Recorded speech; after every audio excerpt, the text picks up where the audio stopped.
munaasabadani oo ahayd mid siyaar sare loo soo agaasimay isla markaana ay soo qaban qaabiyeen ururada bulshada rayidka ah ee gobolka Shabeellaha Dhexe ayaa waxay munaasabada kula kulmeen siyaasi Cali Cabdillaahi Cosoble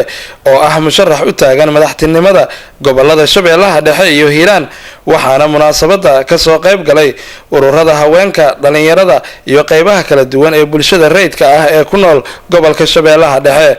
ugu horeyn waxaa munaasabada ka hadlay qaar ka mid ah madaxdii munaasabada ka soo qayb gashay ee matalaysay ururada bulshada rayidka ah ee gobolka Shabeellaha Dhexe runtii waxaa halkan ka muuqata dad aan hoolalka shirarka lagu arki jirin xaqiiqatan maanta waxaa fadhiya ururada indhoolayaasha dadka naafada ah dhagoolayaasha fadhiya runtii waxaa ku muuqata aad baan ugu faraxsanahay fursada aan nasiisay waxaa tahay muxuumadii ugu horeeyey ee naswaxa siisay haddii aan lahaa bulshada rayidka gobolka waxay meeshaan ka muuqanaysaa oo ay caddayn u tahay in bulshada rayidka ah iyo ururada bulshada hadday tahay ururka haweenka ururka dhalinyarada urur kastoo ka jira gobolka Shabeellaha Dhexe siday maanta uga soo qayb galeen arrintan xafladan ayaa waxay caddaynaysaa muhiimadda ay u leedahay musharaxnimada Cali Cabdillaahi Cosoble oo ay runtii ay ka muuqato inay diyaar u yihiin inuu dalkan hogaamiyo Cali Cabdillaahi Cosoblene mahantina siyaasadda ku wajahan ururada bulshada insha Allah waxaan rajaynaynaa in noqon doonto mid qeexan waxaan ka rajaynaynaa tixgelin هذا المؤسسين ururada rayidka bulshada ee gobolka Shabeellaha Dhexe codka Cali Cabdillaahi Cosoble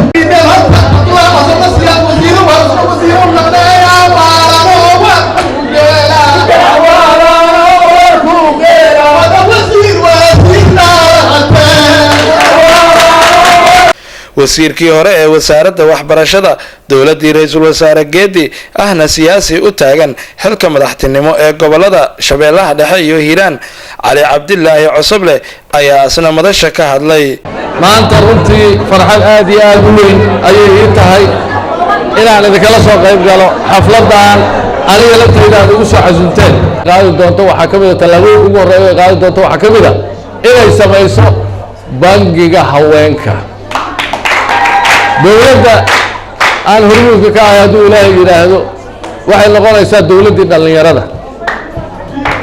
waxay noqonaysaa dowladdii dhallinyarada dowladda u adeegaysa dhallinyarada waxay noqonaysaa dowladdii haweenka waxay noqonaysaa dowladdii fuqaraada iyo masaakiinta waa wacd ilaahay dowlad ay leeyihiin oo u taagan danahooda ayay noqonaysaa hadduu ilaahay yidhaahdana waxaan aaminsanahay inaan ka midho dhalin karno sababtoo ah labadan gobol ilaahay wuxuu ku manaystay